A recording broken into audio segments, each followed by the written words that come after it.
Father of botany या वनस्पति विज्ञान के जनक थियोफ्रेस्टस को कहा जाता है। फादर ऑफ बॉटनी थियोफ्रेस्टस को कहा जाता है। इन्होंने पादपों को 4 समूहों में बांटा।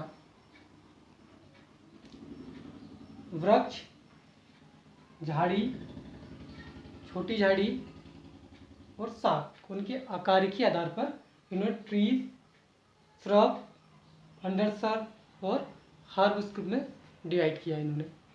इनके द्वारा जो लिखी गई बुक है हिस्टोरिया प्लांटेरम, जिसमें इन पादपों का वर्णन किया गया है, पादपों के वर्गीकरण का वर्णन किया गया है।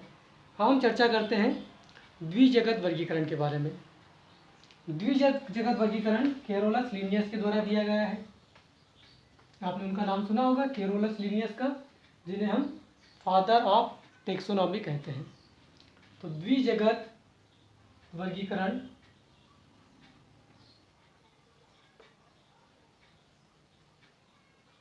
तो ये प्रपोज्ड बाय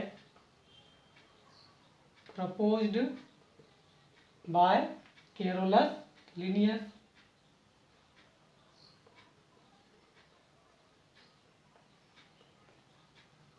कैरोलस लिनियस के द्वारा प्रपोज किया गया था। द्विजगत वर्गीकरण कैरोलस लिनियस के द्वारा प्रपोज किया गया था। उन्होंने संपूर्ण जीवों को 2 जगत में विभाजित किया। उनका जो द्विजगत वर्गीकरण है, उनकी जो पुस्तक है वो है सिस्टेमा नेचुरी। इसमें उनका द्विजगत वर्गीकरण दिया हुआ है। इनकी एक बुक और है, आप उसको थोड़ा सा याद कर लीजिएगा, स्पेसीज प्लांटेरम। सिस्टेमा नेचुरी में उनके द्वारा द्विजगत वर्गीकरण प्रस्तुत किया गया था। उनके द्वारा संपूर्ण जीवों को 2 जगत में डिवाइड किया गया। सबसे पहला उन्होंने रखा प्लांट किंगडम।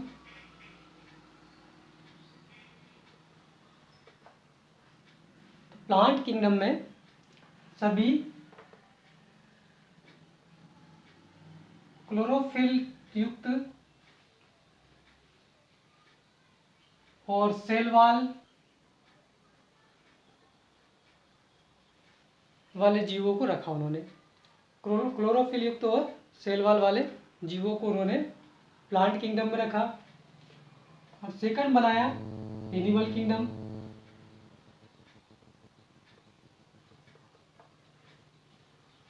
जिनमें क्लोरोफिल नहीं पाया जाता, absent of chlorophyll and cell wall. क्लोरोफिल और सेल वॉल अनुपस्थित है तो उनको एनिमल्स किंगडम में रख दिया। और क्लोरोफिल पाया जाता है, सेल वॉल उपस्थित है तो उनको उन्होंने प्लांट किंगडम में रख दिया। बहुत समय तक इनका ये जो द्विजगत वर्गीकरण है वो उपयोग में आते रहा, लेकिन बाद में इसमें कुछ कमियां दिखाई दी समय के साथ में, और उनको दूर करने के लिए 5 जगत वर्गीकरण R.H. व्हिटिकर के द्वारा दिया गया है। तो हम इसकी कमियां देख लेते हैं कि द्विजगत वर्गीकरण की कौन कौन सी कमियां रही है। तो द्विजगत वर्गीकरण की कमियां,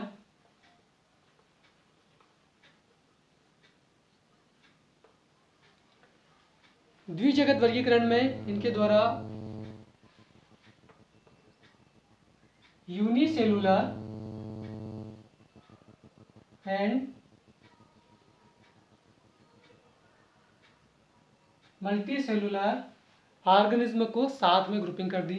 तो यूनिसेलुलर एंड मल्टीसेलुलर ऑर्गेनिज्म को साथ में रखा है।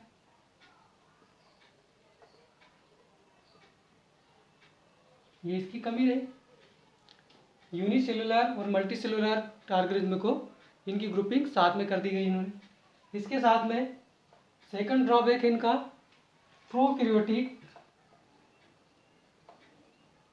प्रोकैरियोट्स एंड यूकैरियोट्स को भी साथ में रखा।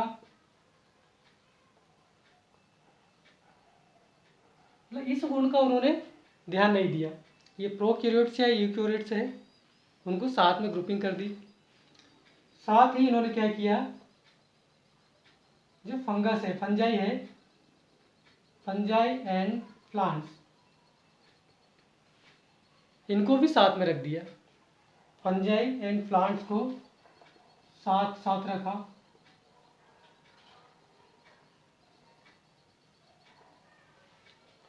इसके साथ यूग्लिना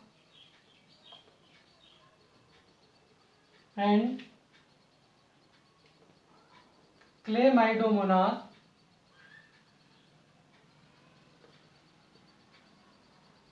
को प्लांट के साथ रखा। यूग्लिना और क्लेमाइडोमोनास को इसमें प्लांट के साथ में रख दिया गया। साथ ही वायरस को, ये वायरसेस को प्लांट के साथ ग्रुपिंग की इनकी।